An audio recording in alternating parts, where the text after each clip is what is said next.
एक ज़माने में जो राहुल का ज़माना था, जब कोई साधन नहीं था, पैदल और पगडंडी का रास्ता था, तब की उनकी आयावरी और आज के बदले हुए परिवेश में, बदले हुए सामाजिक, सांस्कृतिक, शैक्षिक वातावरण में आप जिस तरह की आयावरी कर रहे हैं, और ऐसे ही लोगों की ज़रूरत है। और राहुल शांतितायन को याद करने के लिए देश और दुनिया में राहुल जी याद किए जा रहे हैं अपने अपने तरीक़ों से। आज राष्ट्रीय स्तर पर कई कार्यक्रम हैं। प्रगतिशील लेखक संघ की तरफ से उसके फेसबुक पेज पर प्रगतिशील लेखक संघ उत्तर प्रदेश, आप लोग जो भी नेट चलाते हो सर्च कर लीजिएगा। आज शाम को उर्मिलेश जो बहुत बड़े पत्रकार हैं, दिल्ली राज्यसभा टीवी के डायरेक्टर रहे हैं, और तमाम पत्र पत्रिकाओं में और प्रतिष्ठित चैनलों में, प्रतिष्ठित देश के अखबारों में दिल्ली में आपने काम किया है। और यही नहीं, शुरुआती जीवन राहुल जी के जीवन पर, राहुल जी की कृतियों पर, जवाहरलाल नेहरू विश्वविद्यालय से जिन्होंने राहुल पर ही शोध किया था, उस शोध के माध्यम से कई ऐसी सारी चीज़ें उनकी प्रकाशनार्थ है। और देश और दुनिया के स्तर पर राहुल जहाँ याद किए जाते हैं वहाँ, और उसी कड़ी में उत्तर प्रदेश प्रगतिशील लेखक संघ उत्तर प्रदेश की तरफ से आज शाम को एक व्याख्यान उनका राहुल जी पर होगा।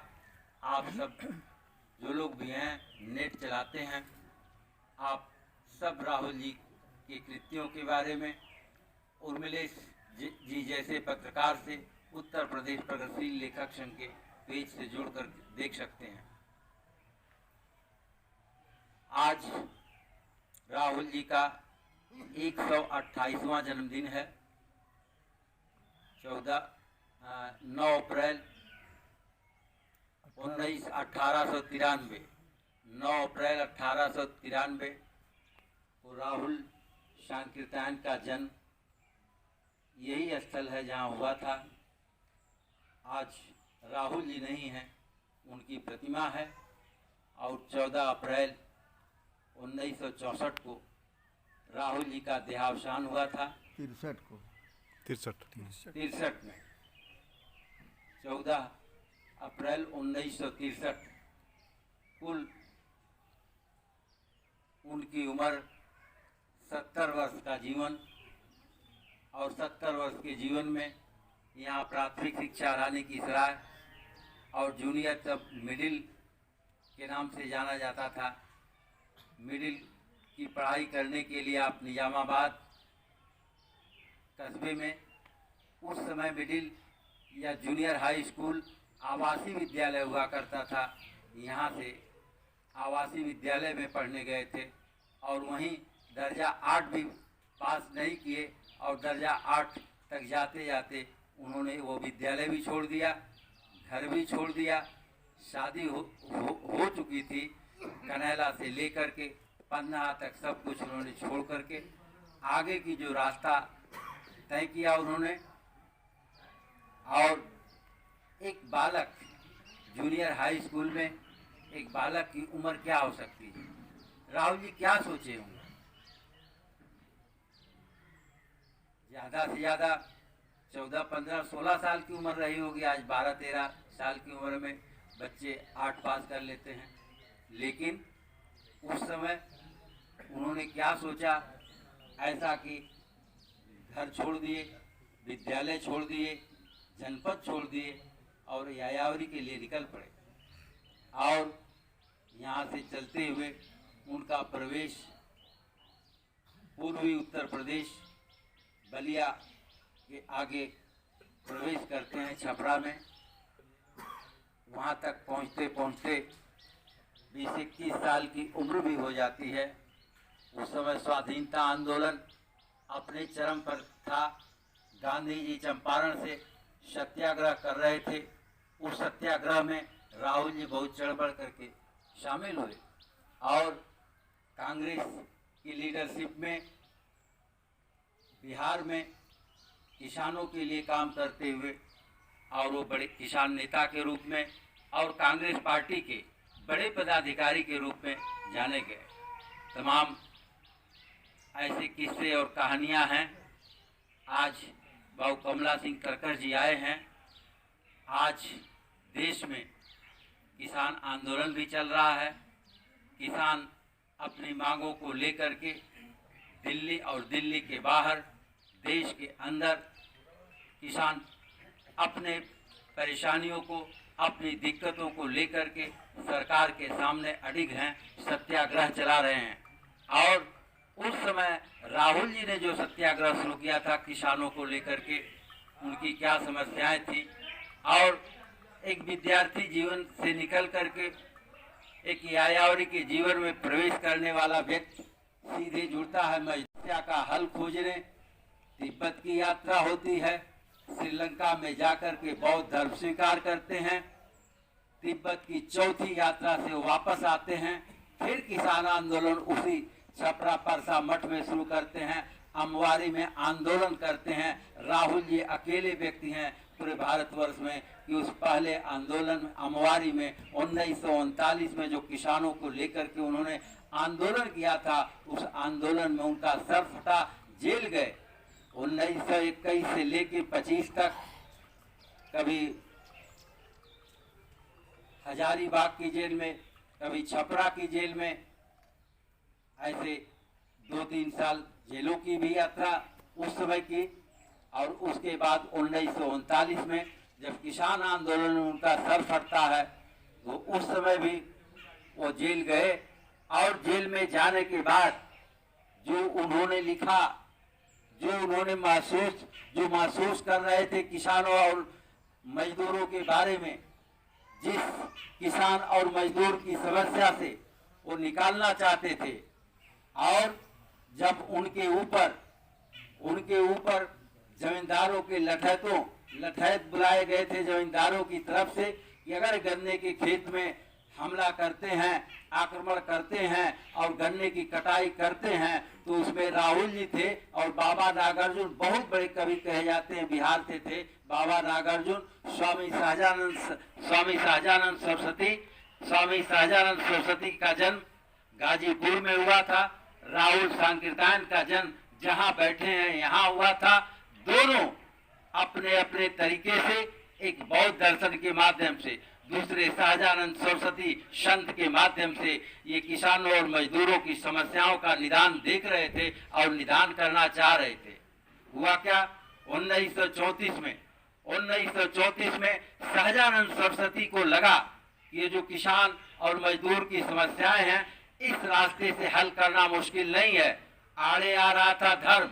उन्होंने कहा कि अगर किसान मजदूर को सबल बनाना है, अगर इनको मुख्य धारा से जोड़ना है, तो पहले राजनीति, समाज और इस आंदोलन को धर्म से अलग करना पड़ेगा। तब इस तरह की चीजें जो है की जा सकती हैं और किसान और मजदूर को एकजुट किया जा सकता है। वही राहुल जी 1939 में जब जमींदारों के लठैतों में, जो लठैत 50 इकट्ठा किए गए थे लाठी लेकर के, अमवारी गांव में छपरा, उस छपरा सारण कहा जाता है, तब छपरा जिला था सारण, और आज का सिवान वही अमवारी गांव है और वहीं पर परसा मठ भी है।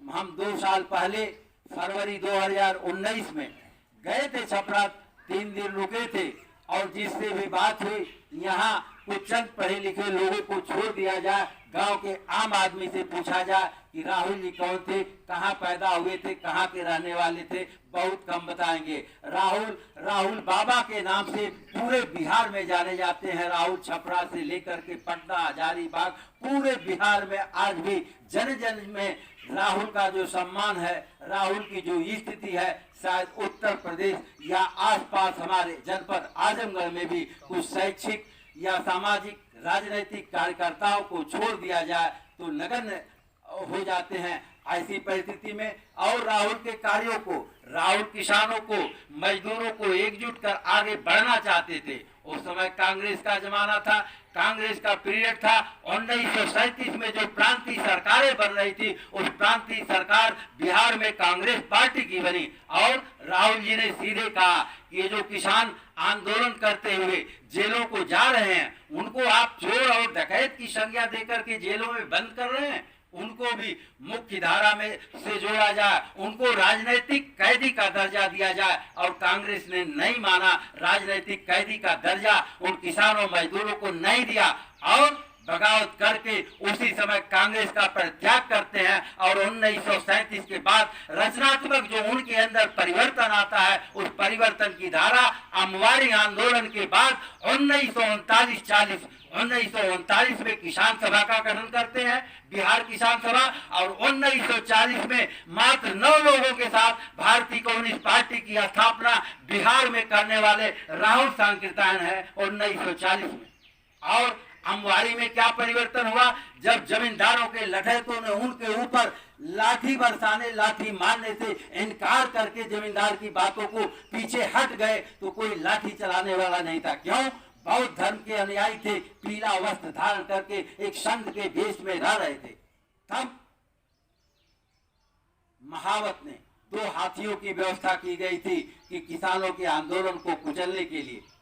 जमींदार का जो महावत था, जब किसी ने लाठी नहीं चलाया तो जमींदार के महावत ने लाठी मारा, वहीं सर फट जाता है, लहू लुहान हो जाते हैं और वो गिरफ्तारी भी उसकी नहीं होती है, थानेदार वहां मौजूद रहता है। और उसके बाद राहुल जी जेल जाते हैं। जब राहुल जी जेल जाते हैं और छपरा की जेल में तुम्हारी क्षय हो, तुम्हारे धर्म की क्षय हो, तुम्हारे ईश्वर की क्षय हो, तुम्हारे समाज की क्षय हो, ये जो 5-6 राहुल जी ने छोटी सी पुस्तक है, राहुल का समग्र या राहुल की तमाम ग्रंथावलियां, जिसको देश दुनिया पढ़ रहा है, लेकिन आजमगढ़ का नौजवान, आजमगढ़ का किसान, आजमगढ़ का मजदूर अगर कोई पढ़ना चाहता है, मुश्किल से चंद पेजों की किताब है, आप एक दिन में भी समाप्त कर लीजिए। उसको अगर आस्था समझ करके, राहुल का विचार समझ करके, चूंकि और उन्होंने लिखा कि अरे मेरे ऊपर लाठियां इसलिए नहीं चलाई गई कि धर्म आड़े आ रहा था, मैं तो